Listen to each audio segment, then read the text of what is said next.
아멘. 우리 하나님께 영광의 박수 올려드리겠습니다. 세상에서 가장 귀한 것을 표현할 때 금보다 더 귀하다 이런 말을 우리가 잘 합니다. 금은 굉장히 가치가 있는 물건이라고 할 수가 있겠죠. 여러분 이런 이야기 들어보셨을 겁니다. 세상에서 가장 귀한 금이 세 개가 있다. 황금과 소금과 지금이다. 이런 얘기 많이 들어보셨을 겁니다.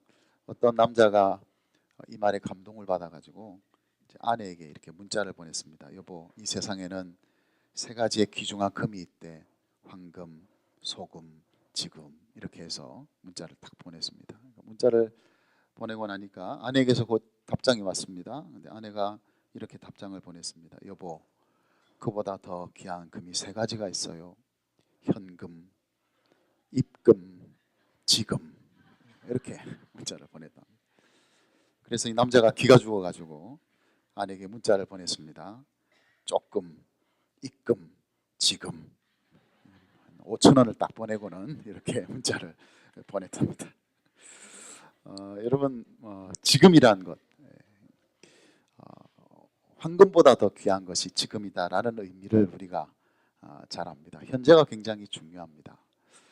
사실 우리 인생에는 과거도 있고 현재도 있고 미래도 있지만 사실 과거는 우리가 어떻게 할 수도 없고 또 미래도 우리가 어떻게 할 수가 없습니다. 그러나 지금 이 현재는 우리가 어떻게 할 수 있는 유일한 시간입니다. 그래서 우리가 살아가는 우리의 시간 속에서 과거와 미래도 물론 중요할 때가 있겠지만 사실은 오늘 우리에게 주어진 현재, 지금을 어떻게 살 것인가 하는 것이 굉장히 중요한 문제라고 볼 수가 있습니다. 그런 점에서 볼 때 광야를 지나가야 했던 이스라엘 백성들, 그 광야에서 맞이하게 되는 그 현재, 그 현재를 어떻게 관리하느냐가 굉장히 중요한 과제였다고 저는 생각합니다. 왜냐하면 그런 현재를 잘 관리해야 하나님이 약속하신 그 가나안이라는 약속의 땅의 미래를 그들이 경험할 수 있기 때문에 그런 현재가 모여서 그런 미래를 만나게 될 것이기 때문에 어쨌든 광야를 통과하는 이스라엘 백성들이 마주하게 되는 지금이라는 이 순간은 굉장히 관리를 잘해야 했던 그런 시간이었습니다. 우리의 인생이 만약 광야 같다면 우리도 마찬가지겠죠. 하나님이 우리에게 약속하신 미래를 향해서 우리가 걸어가는 이 광야 같은 길이라면 오늘 우리가 살아야 하는 그 현재, 그 현재를 잘 관리해야 하는 이것은 굉장히 중요한 문제라고 볼 수 있습니다. 오늘 우리가 잠깐 함께 읽었던 이 본문 말씀을 보게 되면 이스라엘 백성들이 광야에서 마주하게 된 그 현재를 제대로 관리하지 못하고 있는 모습을 우리가 보게 됩니다. 그런 그들의 모습을 보면서 우리가 오늘 생각해 보고자 하는 것은 뭐냐면 저들이 주어진 현재를 저렇게 관리하지 못했다면 우리는 어떻게 관리하는 것이 중요할까? 오늘 내 삶 속에서 내가 지금 맞이하고 있는 이 현재라는 이 상황 속에서 어떻게 살아가는 것이 필요할까 하는 점들을 여러분과 함께 이 본문을 중심으로 말씀을 나누고자 합니다. 지난주 우리가 살펴보았던 것처럼 엘림에서 오아시스를 경험하고 하나님께서 주시는 물을 공급받았던 이스라엘 백성들이 이제 또 길을 떠납니다. 또 떠나게 된 그 길이 또 광야예요. 엘림과 시내산 사이에 신광야라는 광야가 있었는데 이 광야를 또 이스라엘 백성들이 지나가야 했습니다. 지난주에는 마시는 물의 문제를 그들이 겪었다면 오늘 본문을 보게 되면 이스라엘 백성들이 이제는 먹는 음식의 문제를 겪고 있다는 것을 알 수가 있죠. 광야는 물도 부족하지만 음식도 부족한 곳이 광야라는 점을 볼 때 이런 문제는 항상 광야를 지나가는 이스라엘 백성들이 직면하게 되는 문제였습니다. 그래서 결국 이스라엘 공동체에 이 문제가 수면 위에 떠오르게 되었는데 2절을 보시면 그들이 마주한 그 현재를 어떻게 관리하고 있는지를 한번 보십시오. 2절 말씀, 이스라엘 자손 온 회중이 그 광야에서 모세와 아론을 원망하여 그렇게 말씀합니다. 굶주리고 배고픈 현재, 그 지금 때문에 지금 이스라엘 백성들이 그 현재를 관리하는 방식은 원망으로 나타나고 있다는 겁니다. 얼마 전까지만 해도 홍해가 갈라지는 기적을 보았죠. 또 방금 전까지만 해도 쓴물이 단물로 바뀌는 기적을 보았습니다. 그럼에도 불구하고 또 원망이라는 패턴을 계속 반복하고 있어요. 그만큼 여러분 현재라는 것은 굉장히 우리에게 강력한 영향을 줍니다. 이전에 아무리 큰 은혜를 우리가 경험했어도, 이전에 하나님께서 얼마나 놀라운 일을 행하셨어도, 지금 내가 살아가고 있는 현재가 괴로우면요, 그런 과거의 은혜가 쉽게 잊혀지게 돼요. 우리의 입술에서는 원망과 불평이 나올 수 있게 됐다라는 거죠. 지금 당장 배가 고픈데 이전에 받았던 은혜가 무슨 필요가 있느냐, 그런 것입니다. 그래서 모세를 원망했죠. 그런데 그렇게 모세를 원망하는 과정 속에서 이스라엘 백성들이 결과적으로 현재를 관리하는 방식은 뭐냐면 하나님을 향한 원망이다라는 거예요. 그것이. 사실 이스라엘 백성들이 모세를 원망할 이유가 없습니다. 물론 지도자이기 때문에 책임을 전가하고 싶었겠죠. 그러나 이 광야로 이스라엘 백성들을 이끌었던 것은 모세가 아니에요. 모세는 이러고 싶지가 않았습니다. 사실 모세는 근본적으로 이 임무 자체를 별로 달가워하지 않았습니다. 처음에 하나님이 모세를 부르셨을 때 네가 이제 이스라엘 백성들을 이 애굽에서 건져내서 이제 광야를 통과해서 가나안으로 네가 이끌어라, 그렇게 말씀하셨을 때 모세는요 안 하고 싶었어요. 할 수만 있으면 이 일은 안 하고 싶었습니다. 그래서 이 핑계 저 핑계 대면서 자꾸 빠져나가려고 했어요. 다른 사람 시키라고. 저는 할 능력도 없고 그렇게 할 만한 사람이 아니라고 자꾸 발을 뺐어요. 그럼에도 불구하고 하나님께서 모세를 거의 강권적으로 이 이스라엘 백성들을 이끌게 하셨어요. 그러니 이 광야로 인도한 것은 사실은 모세가 지금 지도자로서 인도하고 있지만 알고 보면 이것은 하나님이 그들을 광야로 인도하신 거예요. 지금 이스라엘 백성들이 모세를 원망하고 있다는 것은 우리가 겉으로 보면 한 지도자를 원망하는 것처럼 보이지만 알고 보면 그것은 누구를 향한 원망이냐면 하나님을 향한 원망이라는 거예요. 그래서 여러분, 우리가 광야 같은 인생길을 걸어가면서 분명히 원망할 만한 일들이 생깁니다. 불평할 만한 일들이 생겨요. 광야는 원래 그런 곳이니까. 광야는 뭐든지 부족한 곳이니까. 그런 부족함 때문에 우리 마음에 불만족이 일어나고, 그런 불만족이 일어나면 누군가를 원망하게 돼요. 누군가를 탓하게 되죠. 이런 현실에 대해서 책임을 전가할 누군가를 찾게 됩니다. 희생양을 찾게 되죠. 그러나 우리가 믿음의 길을 걸어가면서 마주하게 되는 그 현재 속에서 만나게 되고 나오게 되는 그런 원망의 모든 요소들은 결국 누구를 향하게 되는 것이냐면 하나님을 향하게 되는 것이에요. 그러니 우리는 우리에게 주어진 현재를 원망으로 관리해서는 안 된다는 거예요. 오히려 지금 이 순간에도 이 현재를 주관하고 계시는 하나님께 소망을 둘 수 있어야 됩니다. 부족한 현재를 바라보면서도 지금도 우리와 함께 하시는, 지금도 이 현재를 주관하시는 하나님을 바라보는 그 소망. 다시 말하면 원망을 소망으로 전환할 수 있는 일이 필요하다는 거예요. 그러니까 우리가 광야의 현재를 잘 관리한다는 것은 뭐냐면 원망거리가 생길 때마다 그것을 어떻게 바꾸는 것이냐? 하나님을 향한 소망으로 바꾸는 거예요. 언제나 광야에서는 현재에 대한 원망이 하나님을 향한 소망으로 바뀌어져야만 우리가 이 광야의 길을 제대로 걸어갈 수 있다는 것입니다. 우리가 이 임시 예배 초소에 처음 왔을 때 제가 미리 선수를 쳤죠. 미리 오기 전부터 계속 강조를 했습니다. 이전보다 더 힘든 환경에서 예배 드릴 것이고 더 어려운 환경에서 봉사를 할 것이고, 그렇기 때문에 우리가 좀 더 참아야 되고 우리가 좀 더 잘 견뎌야 되고 우리가 훈련받을 수 있는 그런 기회로 삼자. 오기 전부터 제가 말씀을 드렸어요. 2018년을 시작하면서도 주제도 광야에서라는 주제를 탁 걸면서, 광야는 원래 이런 곳이니까 불평하지 말고 원망하지 말고 우리가 주님 따라서 그렇게 함께 길을 가자라는 그런 의미에서 이렇게 강조하면서 서로 이해하고 용납하자, 그런 말씀을 계속 드리고 있죠. 그런데 이제 처음 이곳에 왔을 때에 그래도 뭐 우리에게 불편한 것이 없을까 싶어서 건의함을 설치를 했습니다. 그죠? 저 밖에 보면 건의함 하나 설치했어요. 그래서 혹시 이곳에 와서 불편한 점이 있으면 거기에다 적어서 내주세요 하고 건의함을 설치를 했는데, 감사하게도 제 생각에는 건의함이 터져 나갈 듯이 그렇게 많이 뭔가가 이렇게 들어올 줄 알았는데 거의 안 들어왔습니다. 딱 한 통이 들어왔는데 어떤 초등학생이 건의함에다가 하나 딱 뭐라고 써놨냐면 이렇게 써놨어요. 예쁜 예배당 지어주세요. 때로는 우리 아이들이요, 어른의 어른일 경우가 많습니다. 우리 어른들은 생각하지 못했던 그런 생각을 할 때가 많아요. 불편한 거 있으면 적어내라고 하는 그 함에다가 예쁜 예배당 지어주세요. 그러니까 얼마든지 거기에다가 원망이 담긴 현재를 쓸 수 있잖아요. 원망이 담긴 현재를 쓸 수 있는데 이 아이는요, 소망이 담긴 현재를 거기다 써놓았다는 거예요. 이게 광야의 현재를 살아가는 저와 여러분에게 정말 중요한 포인트입니다. 분명히 원망할 일이 있습니다. 그런 일이 안 일어난다는 게 아니에요. 그런 일이 일어날 때마다 그런 원망을 소망으로 바꿀 수 있어야 돼요. 지금은 배가 고프지만, 지금 이렇게 굶주리고 있지만, 그러나 우리가 이렇게 굶주리는 이유를 알고 있지 않느냐는 거죠. 그 약속된 땅을 향해서 가고 있지 않느냐는 거죠. 그래서 이스라엘 백성들은 지금의 현재가 배고플지라도 하나님이 주시겠다고 하셨던 그 약속의 땅을 향해서 가는 것이니까, 그 가는 과정 속에 지금 있는 현재니까 그 현재를 어떻게 관리해야 되느냐, 그 소망을 바라보면서 그 현재를 가야 돼요.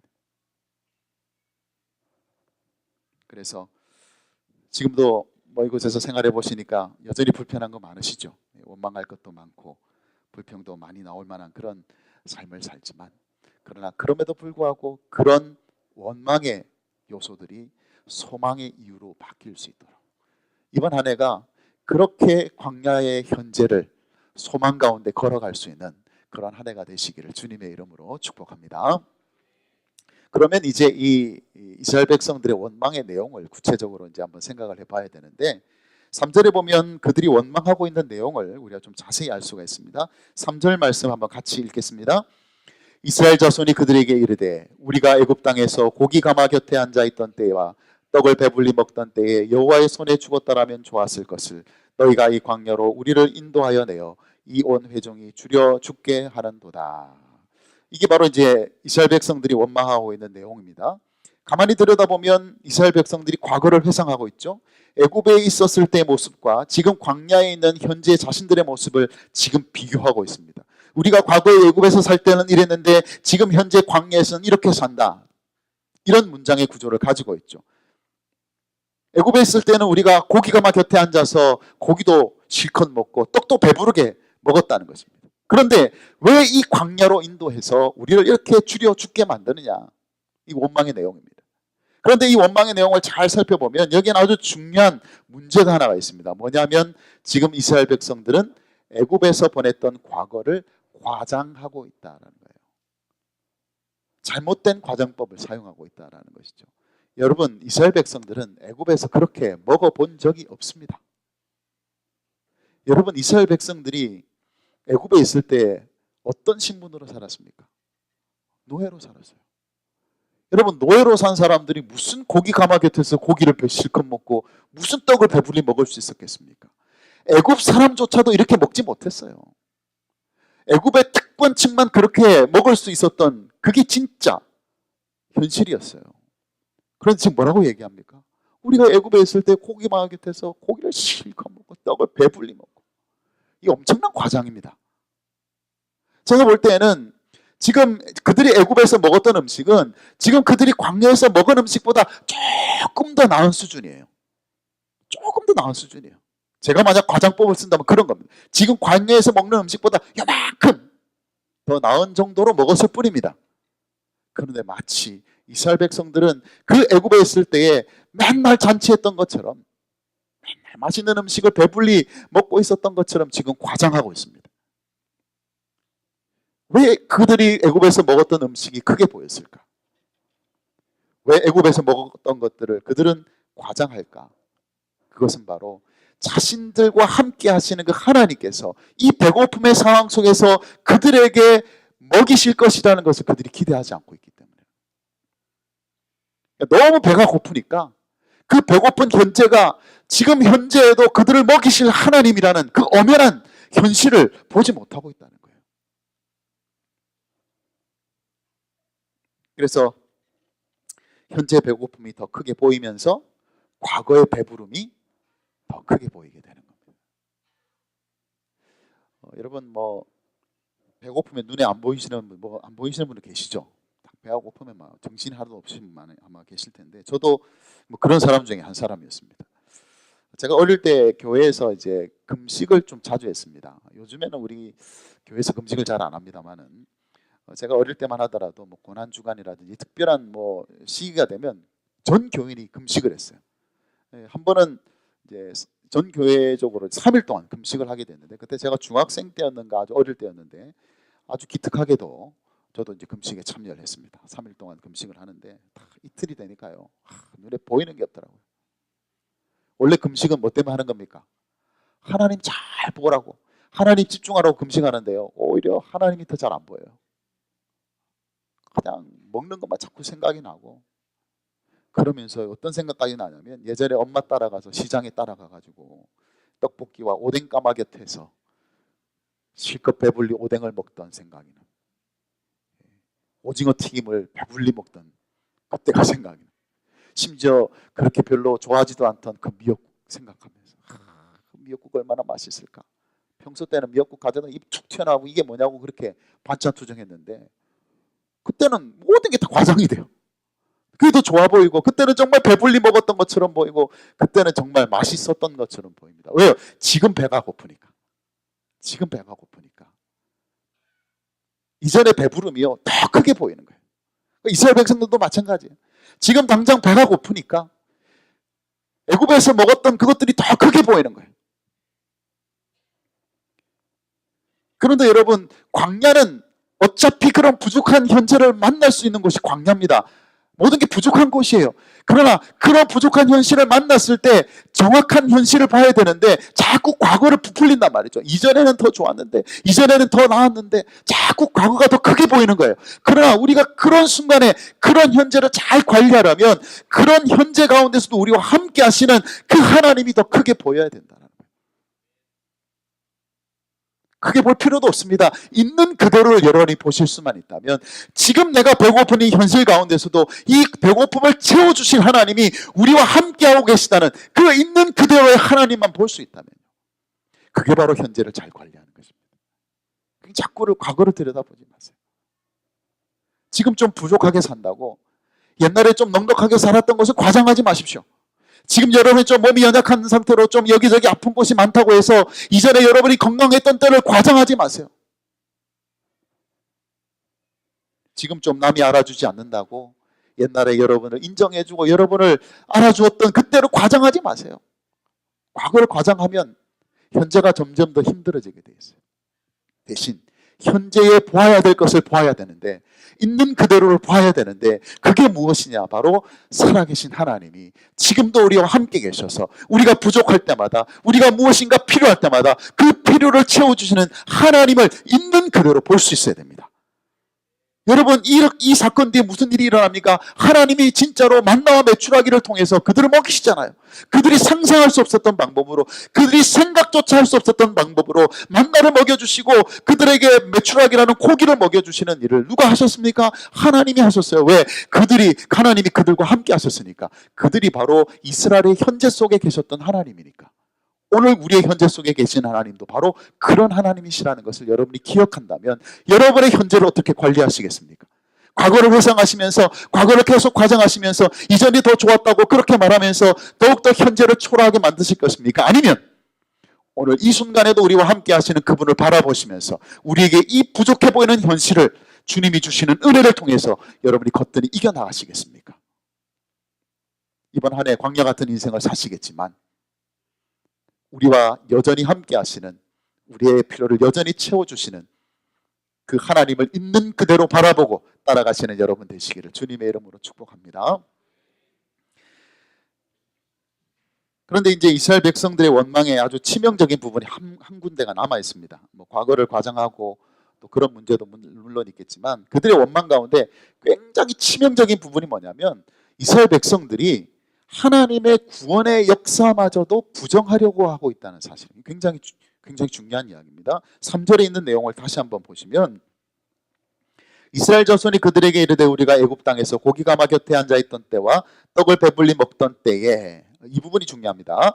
여호와의 손에 죽었더라면 좋았을 것을 너희가 이 광야로 우리를 인도해내어 이 온 회중이 줄여 죽게 하는도다. 여호와의 손에 죽었더라면 좋았을 것을, 여러분 이게 도대체 뭘 의미할까요? 여러분, 이렇게 말하고 있는 배경은 그들이 애굽에 있을 때에 하나님께서 애굽에 10가지 재앙을 내리셨습니다. 이스라엘 백성들을 꺼내기 위해서. 그 마지막 재앙이 뭐냐면 장자의 재앙. 처음 난 것은 다 죽는 재앙을 하나님께서 그곳에 내리셨어요. 그 재앙을 피할 수 있는 방법이 뭐냐? 6월절 어린 양의 피를 갖다가 그 집에 문설주와 인방에다 딱 발라놓으면 그 집은 그냥 건너뛰는 거예요. 그 집에 있는 처음 난 것은 죽지 않는 겁니다. 그러나 그 피가 없는 집은 모든 처음 난 것이 짐승, 사람 할 것 없이 다 처음 난 것이 다 죽었습니다. 그때 죽었다고 할 때 정확한 표현은 뭐냐면 하나님의 손에 죽은 것입니다. 하나님이 죽이신 거예요. 그런데 이스라엘 백성들은 살아남았어요. 왜? 하나님이 그들을 구원하시기 위해서 미리 말씀해 주셨거든요. 어린 양을 잡아서 그 피를 바르라. 그러면 너희의 처음 난 것이 죽지 않을 것이다. 그래서 산 겁니다. 그래서 구원받은 거예요. 그래서 애굽에서 나와서 이렇게 이 약속의 땅으로 가고 있는 겁니다. 그런데 지금 그들이 뭐라고 이야기하고 있죠? 차라리 우리가 그때 애굽에 있었던 사람들, 애굽 사람들의 처음 난 것이 죽었을 때에, 죽게 되었을 때 우리도 같이 죽었으면 좋았을 뻔했다. 그냥 그때 우리도 그냥 콱 죽어버리는 중이에요. 왜 우리를 이곳에 인도해가지고 이 광야에서 줄여 죽게 하느냐? 그 얘기예요, 그 얘기. 여러분, 얼마나 기가 찬 일입니까? 지금 하나님이 지금 이스라엘 백성들을 이렇게 광야의 길을 걷게 하시는 이유는 그들로 하여금 구원받은 하나님의 백성으로서 약속의 땅으로 인도하기 위해서. 그래서 그 장자가 죽는 재앙 가운데서 그들을 지켜주시고 그들을 보호해 주시고 그들을 구원해 주시는 그 은혜를 베푸신 거예요. 그런데요, 배고프다고요. 지금 당장 배고프다고 뭐라고 얘기합니까? 근데 우리도 죽었어야 되는데 그 구원의 은혜는 온데간데 없이 사라져버리고. 그러니까 지금 이스라엘 백성들은 이 광야에서는 이 배고픔이라는 이 현실 때문에 이스라엘 공동체의 기반 자체를 지금 무너뜨리는 겁니다. 하나님의 구원의 은혜가 그들을 존재하게 하고 있는데 그 필요 없다는 거예요. 지금. 그런 구원의 은혜가 무슨 필요가 있느냐는 거예요. 지금 당장 배고파 죽겠는데, 굶어 죽게 생겼는데 차라리 그때 죽는 것이 더 나았다는 거예요. 굉장히 무서운 이야기죠. 물론 여러분, 우리가 힘들면요, 우리가 누리고 있는 이 구원의 은혜가 아무것도 아닌 것처럼 느껴질 때가 있습니다. 내가 당장 지금 죽게 생겼는데, 내가 당장 망하게 생겼는데 내가 하나님의 자녀로 산다는 게 뭐가 의미가 있느냐, 내가 그리스도인인 게 무슨 의미가 있느냐, 내가 지금 당장 이 세상에서 죽을 지경인데. 근데 정말 그럴까요? 정말 배고파 죽게 생겼으면 예수님께서 베푸신 그 구원의 은혜는 아무 소용이 없는 것일까요? 당장 여러분이 망하게 되었다면 여러분이 누리고 있는 이 예수 그리스도의 구원의 은혜는 정말 아무 소용이 없는 것일까요? 여러분이 실패를 거듭하고 있다면, 그래서 아무 소망이 없는 삶을 살아가고 있다면 지금 여러분들이 누리고 있는 그 하나님의 자녀라는 권세, 그 구원의 은혜가 정말 아무런 소용이 없는 것일까요? 아닙니다. 그 반대예요. 그 반대예요. 그 예수님의 구원의 은혜가 있기 때문에 우리가 오늘을 살 수 있는 거예요. 그 구원의 은혜가 있기 때문에 정말 힘들고 어려운 오늘을 우리가 살아가고 있지만 그 오늘을 이겨낼 수 있는 힘은 어디에서 나오느냐? 우리가 하나님의 구원받은 하나님의 백성으로 살기 때문에 그런 현재를 이길 수 있다는 거예요. 거꾸로 됐어요. 지금 이스라엘 백성들은. 배가 고프니까 우리가 구원받은 그 일은 아무런 소용이 없다고 이야기하는 것이, 그러나 오히려 우리가 구원받았기 때문에 이 배고픔의 현장에서 소망이 있는 겁니다. 하나님의 자녀이기 때문에. 하나님의 구원하신 하나님의 백성이니 그게 소망이에요. 여러분의 현재는 그렇게 관리해야 합니다. 힘들고 죽을 지경이라고 해서 구원의 은혜마저 부정하는 것이 아니라, 구원의 은혜가 소용이 없는 것처럼 느껴지는 것이 아니라 오히려 그 구원의 은혜에 우리가 있기 때문에 우리가 오늘을 이겨나갈 수 있습니다. 그게 필요하다는 거죠.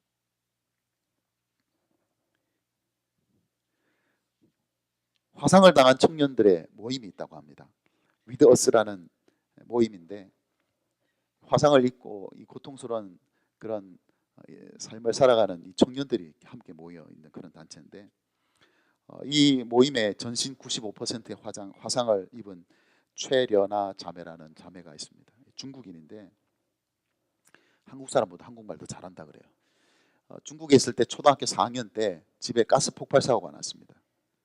그래서 전신 95%가 다 화상을 입었어요.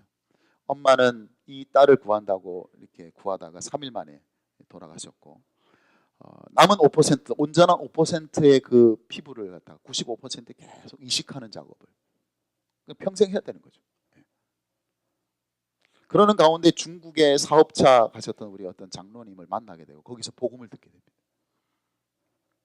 그리고는 한국의 성형외과, 그러니까 우리나라 성형외과 굉장히 유명하지 않습니까? 그래서 연결이 돼가지고 한국의 성형외과로 연결이 돼서 치료도 받으면서 또 이화여대에 지금 다니고 있습니다. 그런 그녀가 이런 고백을 합니다. 뭐라고 고백하냐면 그렇게 기도한대요. 자기는 사람들한테 예뻐 보이는 것보다 하나님 보시기에 예쁜 모습이 되기를 기도합니다. 그렇게 기도를 한다고. 그러면서 이렇게 덧붙여요. 사람들이 보기에 예쁜 모습이 되려면 아마 제가 평생 수술을 받아도 그런 일은 일어나지 않을 것입니다. 그러나 하나님 보시기에 예쁜 모습이 되도록 해달라는 수술이라면 언젠가는 그날이 올 것입니다. 저는 하나님이 보시기에 예쁘다면 그게 가장 아름다운 모습일 거라고 생각합니다. 한참 예쁜 얼굴에 관심 많을 그 나이에 흉측하게 일그러진 얼굴을 거울로 날마다 들여다보면서 이런 고백을 할 수 있다는 게 도대체 뭘 의미할까요? 하나님 보시기에 예쁜 것이 더 아름답다라고 말할 수 있는 근거가 뭡니까? 차라리 그 가스 폭발 때 꽉 죽어버렸으면 이렇게 말할 수 있는 사람이 사람 보시기에 예쁘지 않아도 상관없습니다. 저는 하나님 보시기에 예쁘면 괜찮아요 라고 말할 수 있는 근거는 그녀가 하나님의 자녀라는 그 사실 때문이에요. 그게 아니라면요 그렇게 말할 이유가 어디 있겠습니까?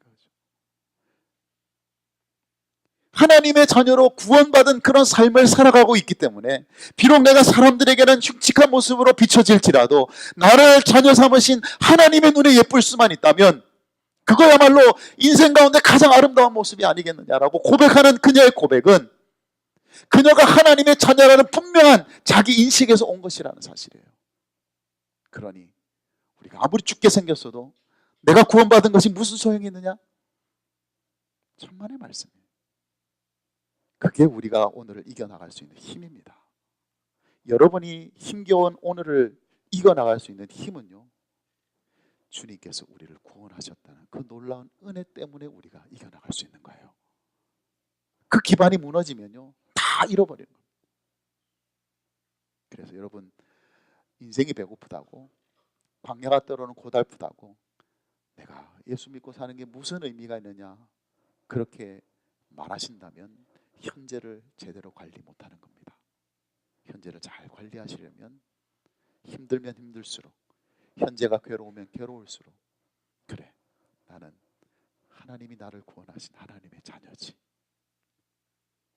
그 구원의 은혜가 오늘의 현재를 이겨나갈 수 있는 힘이 되고 가장 강력한 이유가 되기를 주님의 이름으로 축복합니다.